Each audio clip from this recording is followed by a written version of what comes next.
এই গ্রামের মানুষগুলো তো দেখি দিব্যি সুখে শান্তিতে আছে। কারো মধ্যে কোনো দুঃখ কষ্ট নেই, কারো কোনো অসুখ নেই। না, এ হতে পারে না।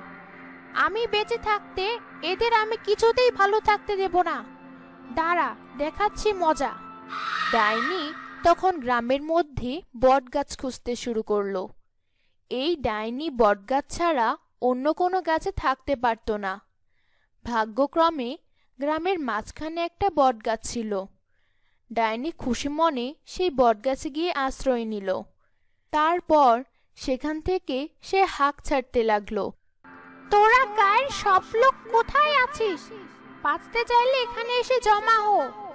আমি তোদের গায়ে এসে পড়েছি। এখন আমার কথাতেই এই গায়ে সবকিছু চলবে। হঠাৎ ডাইনির বিকট চিৎকার শুনে গ্রামের সব লোক এসে সেখানে